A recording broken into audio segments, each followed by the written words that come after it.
What's up, everybody? Welcome to my Heroes of the Storm on Khaldor TV, and we have a great game today on Dragon Shire. Roccat going up against Kappa here in the End of the Storm qualifier.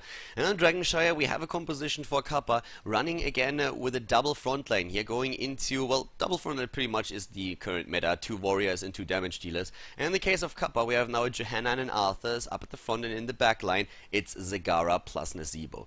Team Liquid started that trend a bit to go for those 2 specialists, and they are still very strong and also accepted in the meta. On the other hand, Roccat, of course, is a beast. These guys are really good these days. They're playing here with a Khaldor. They have a Jaina, they have a Vala actually, and we also see them with 2 frontliners here. One of them being Leoric, who's extremely popular in competitive play now, and also a Muradin. So this game is for both of them quite important, since they need to gather additional points in the standing for the End of the Storm qualifier for the main event. So Dragon Shire is our map. It's a best of 1 in the series, and well, let's jump into it and find out which team can take it here. Is it going to be Kappa? Is it going to be Roccat? Let's find out together.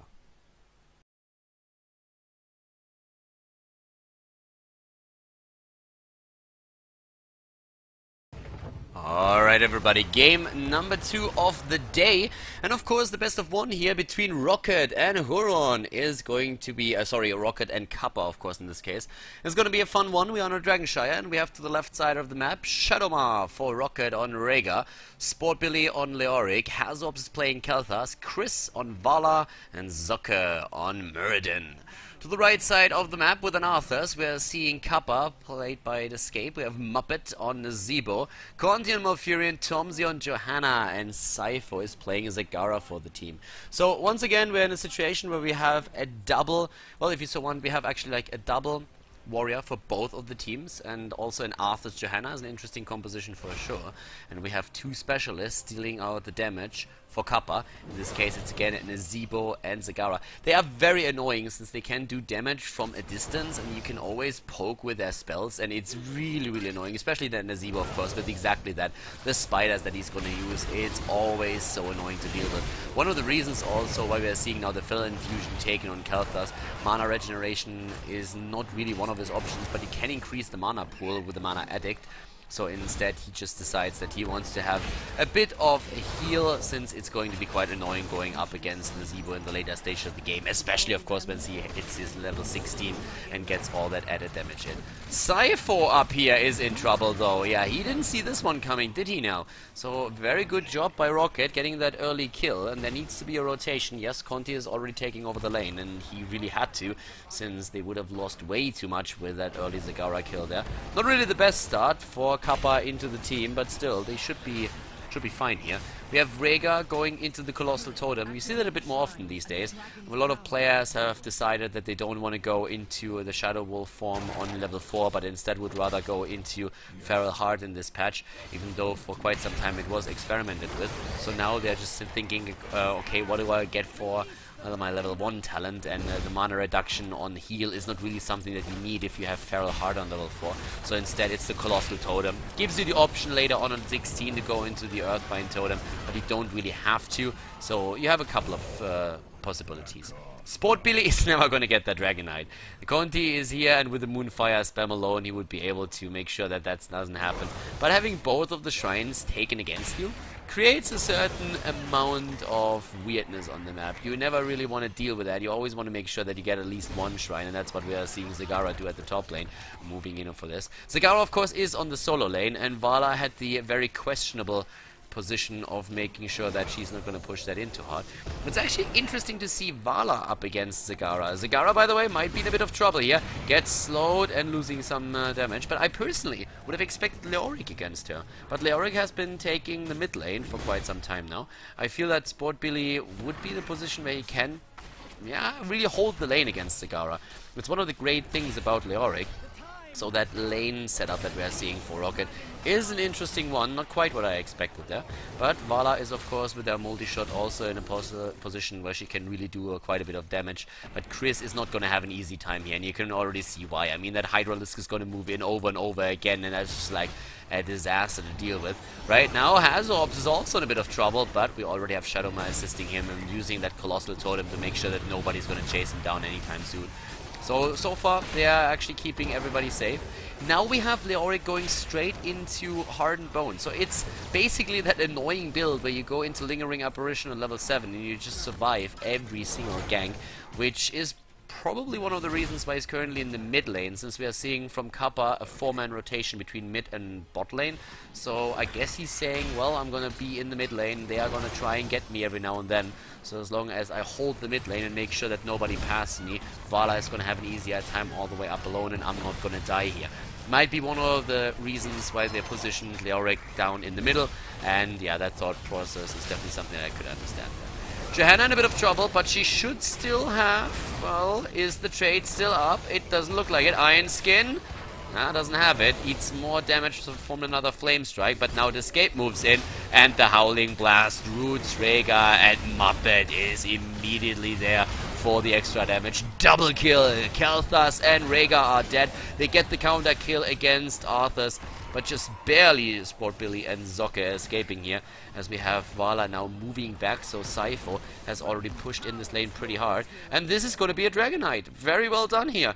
Great move on the side of Kappa. They are getting a Dragon Knight as a reward for all of the trouble that they went through here. Getting a double kill this early in the game, and also making sure that they get the shrine up at the top, with Zagara winning her lane, of course, against Vala. Very solid position here for them. We have, by the way, in this case also a very cool build when it comes to the side of Johanna. Johanna not only going into Conviction and Knight takes pawn, but we also see the Eternal Retaliation, which is actually pretty fun. If you go into a big wave and you get that Condemn off, your cooldown is nearly instantly reset. Not quite, but yeah, you have a very, very short cooldown left, and then you can just like simply use it again. So it's a pretty cool move if you want to get as many off in those team fights as you possibly can. And of course it really helps you to push lanes back if that's your goal. So right now they have the first Dragon Knight and they're pushing the top lane in. Roccat is currently in a situation where in the qualifier ranking they're not too shabby. I guess they're nearly qualified for the main event, but they should still be a bit careful, so they would rather like to solidify that position by gaining a few spots, and taking down Johanna like that is gonna help them with it for sure. Talent-wise, we're having an arrow build completed with a repeating arrow on the side of Vala. Of course, for about Kalthas, there's not really too much to say. The only thing that you will see on Kalthas change is the level 1 and the level 4 talent. Either you have the Fell Infusion on level 1, or you have the Mana Addict, and Gathering Power is only making way if you are trying to just get that Netherwind in there. So the rest of the talents is pretty much the same as usual. Fission Bomb taken on level 7, and then we're gonna head into Phoenix, into Flamethrower, Ignite, and from there on it's going to be the Blink on level 20. Level 10 on the other hand, with Syndragosa now taken, as already expected when we saw that Arthur's pick in the draft, is going to help them in the fights now a bit. An Uburak, not their choice, so no Web Blast available, but if you hit a good Syndragosa, you can also disengage or engage depending on the situation in the game, of course. The level 10s for both of the teams now ready, and that means that we're having the March of the Black King, Ancestral Healing, Phoenix Astray, and also Avatar use. Pretty much the standard talents on level 10 with the Blessed Shield on Johanna. Personally, I really like that. It's a bit of a skill shot ultimate. I really like that how the kit works for Johanna as well. Oh, there comes Syndragosa already. Great heal. Rhaegar healing himself, but in comes the Strafe. Thankfully, though, cancelled out immediately. Job well done here, but they can't really cancel out Conti on his Malfurion with a heal. And that is, of course, one of the issues. This is one of the things that could have been avoided with an Anubarak and Web Blast, because once that Malfurion uses his Tranquility, it's very difficult for them to drop targets. And Anubarak with the Web Blast could have counteracted that to a certain extent.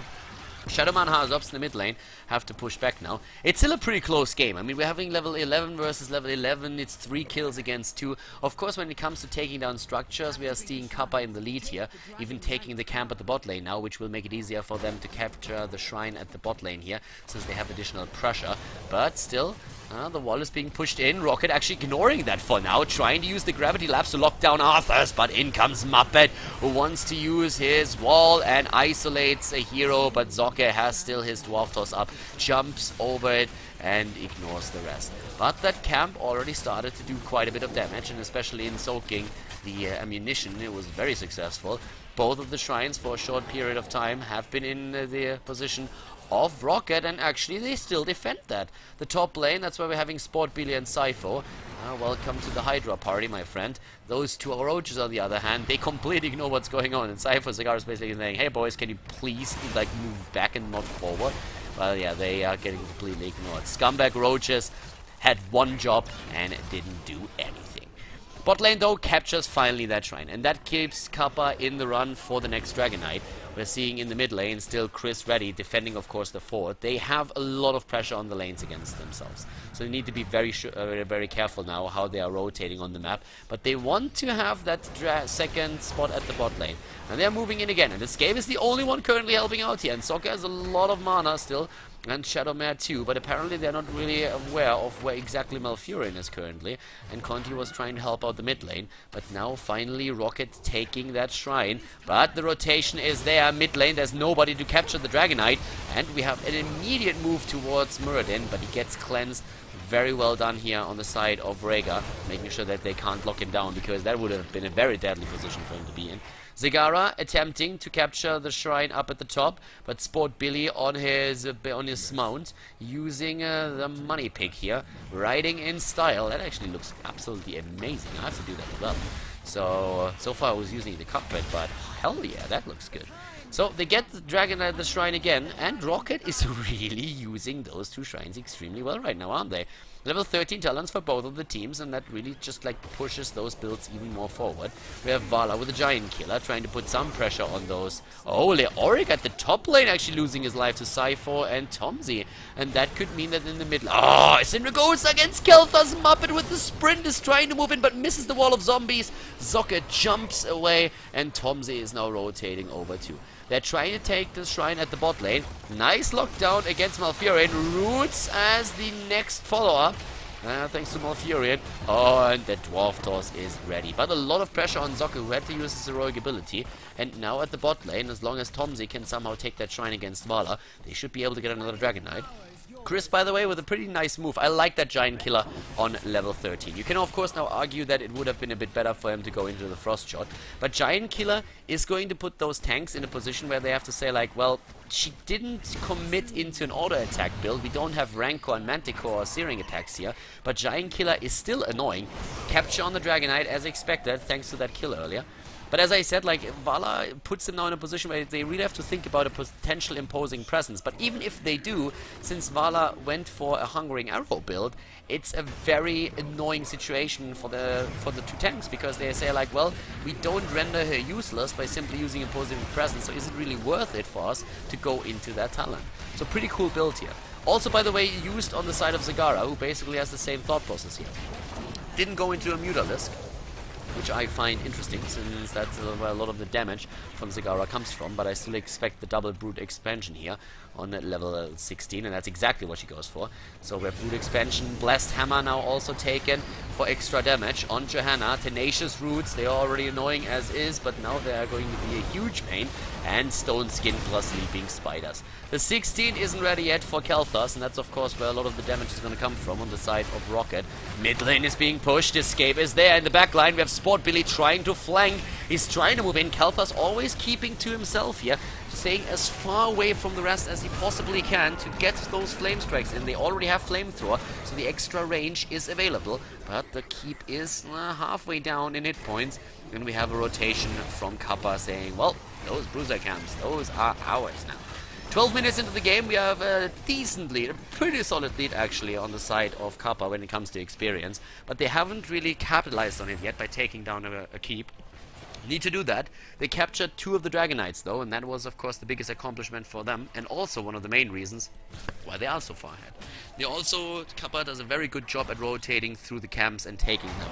They did that several times now, stealing them away from the opponent, trying to take the camp up at the bot lane when they're moving in towards the shrine, just trying to create a bit of a diversion so that it's very difficult for Roccat to really move out on the map and do something against them.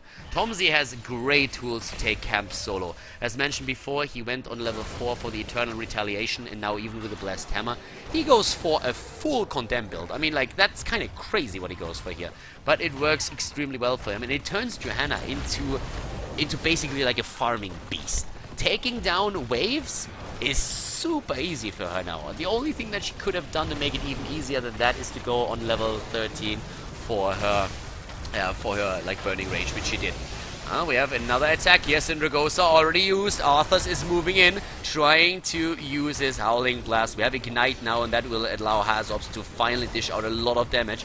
That's the Consume Vitality for Leoric. Gonna be great for him in those team fights especially. But Mirrodin also has the Stone Form, and that makes him extremely tanky against the setup now. But it's still an experience lead that we're seeing for Kappa that will bring them into level 20 a bit faster than their opponents, but we are still a long way from level 20. Another camp taken. It just shows once more how good they are with this. Sport Billy over here, he's in a position where he needs to be a bit careful. He was split from the rest of the team for a long time. Already cleansed Phoenix for the zoning. Very good Phoenix, great Flame Strike, really well done here by Hazops, luring them into this position. Kappa may be overextending here, but they used them all. Mirrodin is the first one to go down since he was isolated. Shadowmar dropped as well. Malfurion is just such a boss. That old geezer with a green beard was making sure that nobody died. They had the confidence in him and his tranquility to move into such a choke point, even though there was a Kel'Thas on the opponent's team. A move like this can certainly backfire, but they had the heals that they needed. They used them all to section off to heroes, dropped Mirrodin super fast in the fight, and then once the healer was out, they found themselves in a great spot to take that. And now they have control over both of the shrines again, and that means that we could see another Dragonite for them, and it looks very much like that's what's going to happen here. And there it is, that scumbag Phoenix not even attacking the escape. Hazops sacrificing his heroic ability, but the Phoenix didn't really want to bother because that Dragonite is still in the game now for Kappa. Great move for them. Roccat a bit on the ropes here. They are on level 19, or they will be in a few seconds, but they are not really... Well, actually Kappa's on 19. Roccat is 2 levels behind right now. And Kappa, are they gonna go for a second keep right now? There's no way they're gonna go core, by the way. It's too early. But 15 minutes in, that Dragonite does damage. No, not like that. No worries, but still. He does not do that 1,000 plus damage against structures yet. He's currently at 760, which is still solid, as you can see here. I mean, 4 hits to take down one of those towers. Count me in. But it's just not enough. The Phoenix is back to business once again. And we're now seeing, yeah, basically Kappa pushing in the bot lane as much as they can. I doubt that they're going to get a second keep out of this, but they're punting Chris away, trying to, but already cleansed out. It's a nice move here inside of Rhaegar. Not quite sure if it was really worth it to sacrifice that cleanse for such a move, but still, looked good. So the Escape is hammering down that keep, and yeah, never mind what I just said a second ago. They are definitely going to get that second keep. Yes, they are. Here comes the Breath of Fire. 2 keeps down, and level 20 are now ready. And that puts us... Oh, look at that! The Humongoid. So we have... A Humongoid? Humongoid. So, yeah, we have that, and therefore, Gary is now... Well, it's basically like you have Gary the Gargantuan and you send him to the gym, right? And then you let him work out for like a year.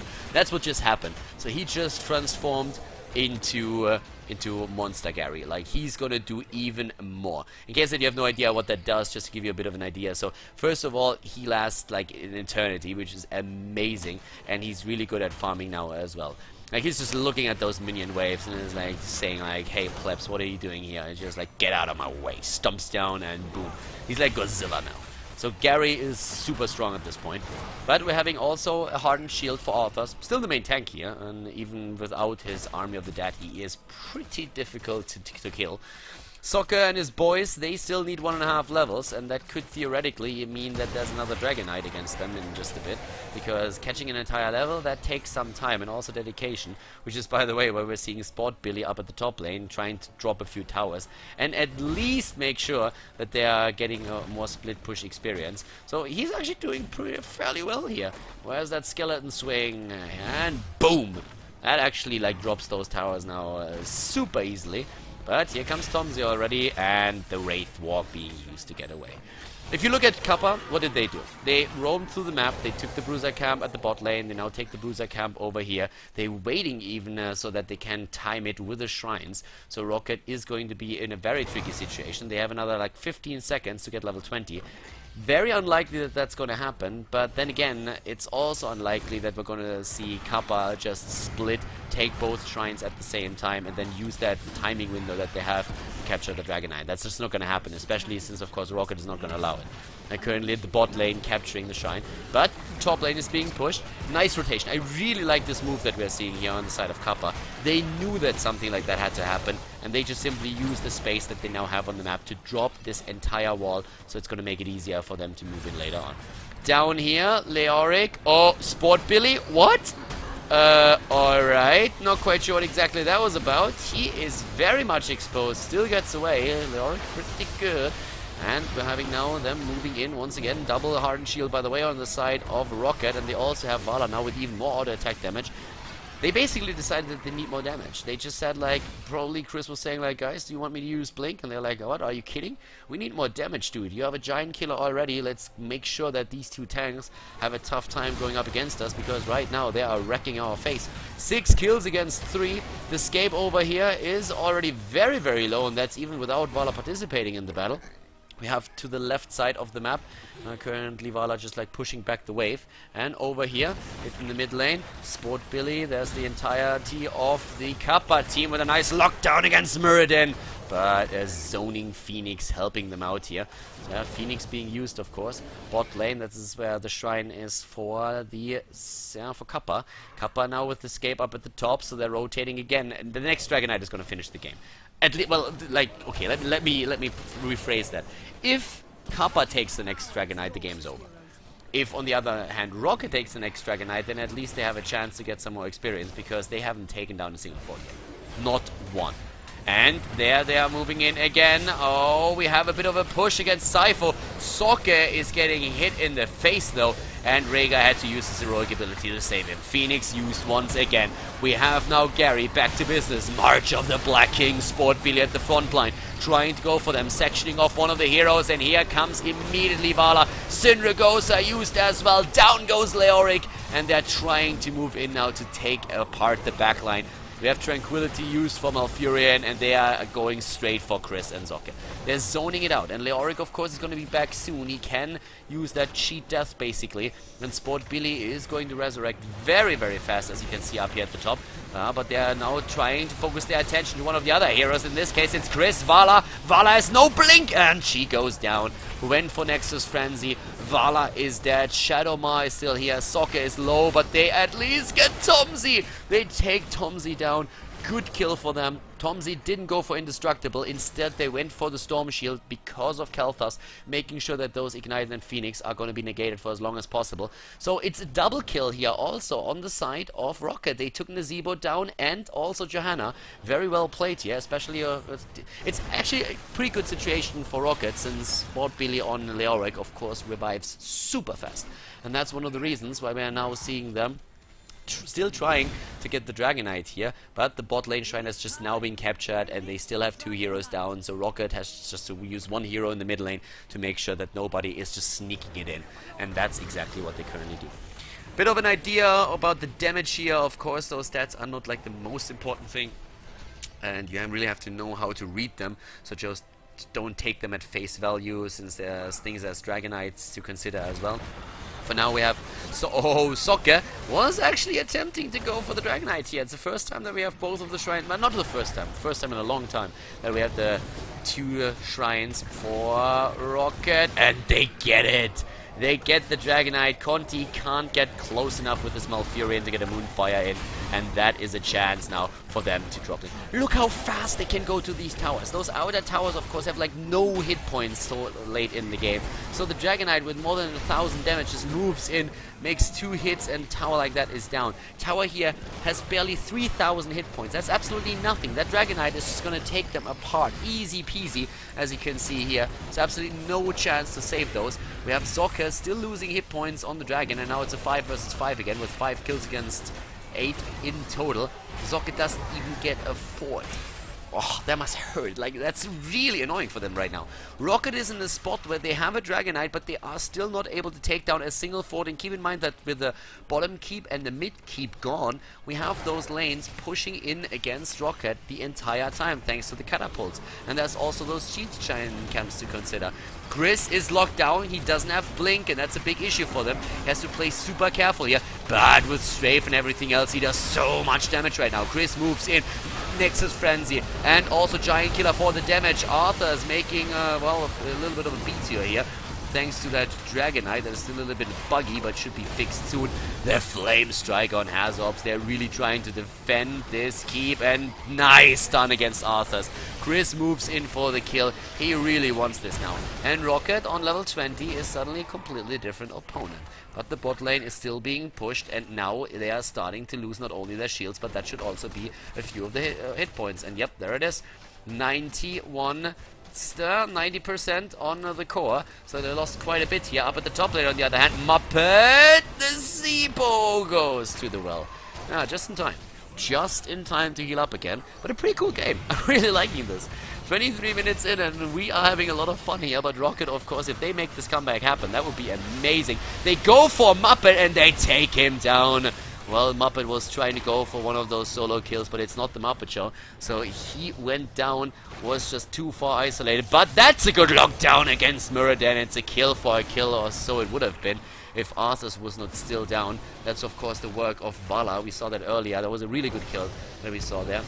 And in this case, if you can on Vala, you always want to go Nexus Frenzy. But of course the problem is that you are one of the priority targets, and therefore Blink is just such a valuable tool to you if you want to escape. We don't have too many hard initiators on the side of Kappa, so there's no like Illidan, Zeratul, or like Ethereal with the Judgment. But if that Arthas locks you down, or if you end up in the maw, and then there's Malfurion with the Tenacious Roots as a level 16 talent, then hell yeah, you're in trouble. So Chris knows that fully well, but he does a lot of damage right now, and with Giant Killer, he's the one who can really put the pressure onto that backline, or sorry, the front line.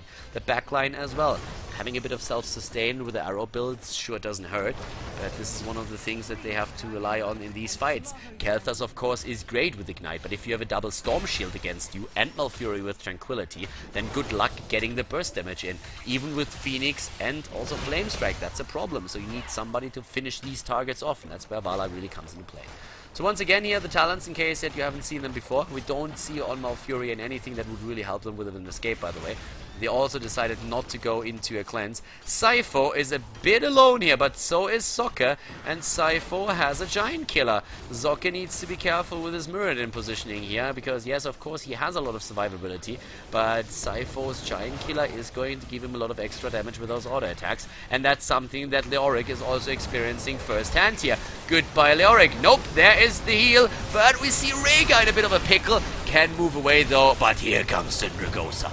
Syndragosa moving in, and Tomsy is immediately there. He went for a full build on his Condemned. They get the kill against Leoric and Kappa. They want to end it. They lock down Muradin once again. If he can't escape, then it is going to be lights out, but they can turn it around here. Sport Billy, of course, is going to be back in a second. The longer the game goes, the easier it's basically going to be for Sport Billy to revive, because he has that reanimation.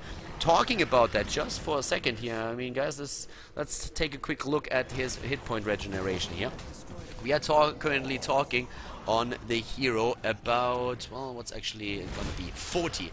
60 health regeneration, 61 per second, and on top of that, of course, you have his ability to also use his Drain Hope while he's dead and regenerate even faster. So it's pretty sick to have these Leoric stacks. Like, for him, it's going to be super important. Well, while we're talking about the stacking process, over here we have Muppet. It would probably also be a good idea to give you a bit of an update what Nazebo is currently running. He is on 200 stacks on his Death Ritual with that 1000 health bonus and also 600 mana. So his health is at 5,000. Just as a comparison, Muradin is currently 6,000, and when we're talking Leoric, he's at 5,800. So Nazebo is really getting up there when it comes to the hit point pool. Down to the bot lane. Leoric, yeah, he's gonna die again. He got a lot of the damage in, but he is down once more. But just look how fast he's reviving. Like, he's just there with the Drain Hope, gets that in, and he's already not really halfway back, but a third of his HP is back, so he's going to be up for the next fight again. But of course, he's dropping a lot of experience here to the opponent. Not that it matters level 23 too much. Nice heal there, good initiation with a Blessed Shield, and here comes the Strafe. Chris is trying to zone them out. Kills us, healed in the last second, but Muppet wants him. He goes in for a kill, but he gets a hammer to the face instead. Not quite what he was hoping for. We have Leoric back to business, and he's actually escaping for now. He's just daring them to chase him, because he knows if they chase him, they're not pushing in the mid lane. It's a 5 versus 5 with 11 kills against 7. This game is still very much open. Of course we are seeing Roccat with the back to the wall. But still, they just need one good team fight. They need to snipe basically Zagara on a Zebo in one of the fights, and then they're going to have a really good time coming into this. We're having already, there is the escape, and the escape is very much alone, eats a flame strike. I'm not quite sure what that Phoenix was supposed to do, but yeah, that was Hazop's just like throwing it out there, and with a 40-second cooldown, I can't really blame him too much for it, but that didn't even do a single hit against Arthur's. Was trying to spot Billy already moving away, but they're not done just yet. They're jumping in again, and this time it is Muppet that's in trouble, and Muppet is about to die. No, the Storm Shield saves him! Muppet! Another Storm Shield keeps him alive, but the Flame Strike, and now he's dead. Why would you ever walk back into this? Oh god, Conti is getting wrecked as well. Wow, the lanes are still pushing in against Roccat, and that means that the keep is about to drop. But what a game. Are they going to get a Dragonite? Well, they should actually. It's a 5 versus 3, but they have to send somebody back to make sure that that core of theirs isn't full. Now we have once more the Phoenix, this time in play. They need to go for the Dragonite right now. They need to take this. Yes, Vala is there. They have another 30 seconds. That should be a Dragonite. I mean, how on God's green earth are you going to prevent that? Well, here we are, active 4% on the core. Gary is taken out. Up here in the mid lane. Nope, they can't take the Dragonite. We had a complete split. Tomsy at the bot lane, up at the top. It is the escape. Roccat needs a kill. They need a kill right now. They need to do something, and they need to do it fast. They are taking the shrines again, but there's only 9 seconds until Nazebo is back to business. It's 9 kills against 11, but all of the keeps are gone. Chris is doing whatever he can, taking everything down. And in the mid lane, it's once again the party here, as Hazops and Shadowmar trying to dish some damage out. Tomsy low, needs to go back. This is the chance. This is the chance that they have. Tomsy has to move back. Shadowmar is getting healed. Heals himself with the Ancestral Healing. Sokka is already on the way back in. Where is it? There's the Dragonite. 30 minutes into the game. This guy is a monster. This guy puts Godzilla to shame. And he moves in, and it's 1,400 damage against structures. And there they go. Already Syndragosa being used to push them back. But this is a chance for Roccat to make a play here. To drop a keep. Maybe one. They need to do something. They need to heal though. And Hazops is just saying, boys, go and heal. Yes, we're going to lose time, but we have to do something. They can't move back and defend. They need to wait with the Dragonite, but they still need to do damage right now. They have no other option. The problem, of course, is that at this point we could see Kappa just simply saying fuck it and move to the core and go to backdoor once that Roccat moves too far in. And that's a very real risk right now. So Hazops is currently trying to just play for all eventualities. The escape is already sitting there, but Roccat can't simply stay back. They finally get the Dragonite. They finally get it. They worked so hard for it, and they have to make a move. But with no keep left, there's always the potential of a backdoor attempt by their opponent, and Kappa is very... they are tempted. I can tell you that much. They're definitely tempted. Once again, we have Hazops moving in the mid lane. Up there, we have him trying to push them back. And they're going to go for keep this time. 700 damage against heroes. Oh my god, like that thing is a monster. 27 seconds on the Dragonite. And here we go. Their tower is down. They are ahead in experience, by the way. They are ahead. They are level 25 versus level 24. And they move in. He gets slowed down, though. But he wants to keep. Hazops wants to keep. And he should. He needs it. They need it. They need to take something down so that these waves are not constantly pushing back against them. The heal here on Muradin. Muradin is going deep. They are going very deep. They need that keep. Go for that bloody keep, for crying out loud. The Dragonite is gone. Hazops immediately with the Flame Strike. Conti! Oh boy. Like that Phoenix Flame Strike nearly took him out. They get the keep and now they can move away. Oh my god, what a game. A Muppet, he wants them, sprints in, goes deep for this one. Sport Billy, he can always get away. Wraithwalk, easy peasy, even if he dies, like he's going to be back in a sec. Oh my, oh shit. Rhaegar is not going to get away though. Oh, that was a bad spot for him to be. And they're going to try and take it. But, well, pushing in against the Kelthers, we all know how that usually ends. That ends up with a lot of burned flesh. Oh, Ashalanore! Kelthers, he needs to... No, he doesn't need to blink. He's still good. He's still good. But there's the Phoenix. And now the Gary is down again. And Kappa basically realized that playing against the Kalthas can be a really shitty spot.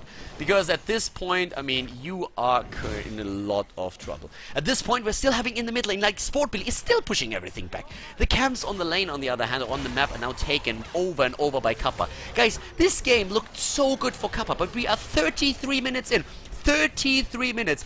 Think about how strong that next Dragonite is going to be. That next Dragonite is going to be, like really screw that battle axe. He's gonna pick up siege giants left and right, and it's just like gonna hit everybody with the siege giants. That's how strong that bad boy is gonna be. 33 minutes in, whoever gets the Dragonite is gonna win the game, and I'm not kidding at this point, because the mid keep is gone. So whoever has the Dragonite simply has to right click the keep, and that's it.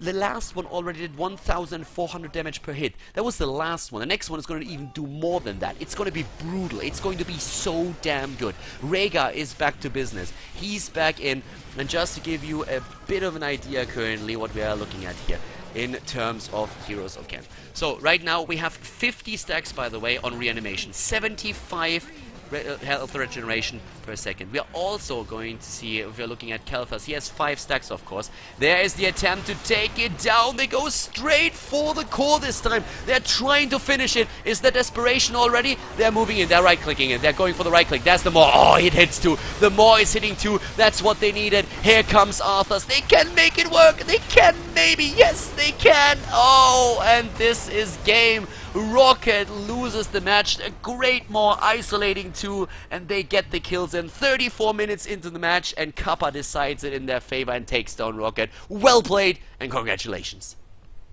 A solid back and forth game here. The entire match very, very cool, and especially Kappa in the early stages of the game making an impression here, forcing Roccat back, but Roccat never giving up, and they come back into the game. But at the end of the match, it is still a victory for Kappa. Very well played here. Pretty cool game actually on Dragon Shire. Both of the teams giving their all, and in this case Roccat in the end just a bit too not strong enough really to take down Kappa, but that was a pretty close one, especially considering the early game. It really looked like Roccat would be able to come back and take them down maybe, but Kappa was just a bit too strong in the end and able to push that core once more. They already had quite a lot of hit points away from the core, had it down to 84%, and then the final push, take it down here with a pretty sneaky move. Really like that, so good job by Kappa. They advance now in the bracket of the End of the Storm qualifier. Roccat, unfortunately for them, is out, but that doesn't mean that they won't be participating in the main event. They are still in the top 8 in the standings, and that's all that they need for now.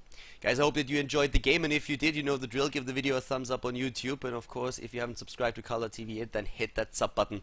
And I'm going to see you guys soon for more Heroes of the Storm action here on the channel. So have a great day, and see you soon. Bye bye.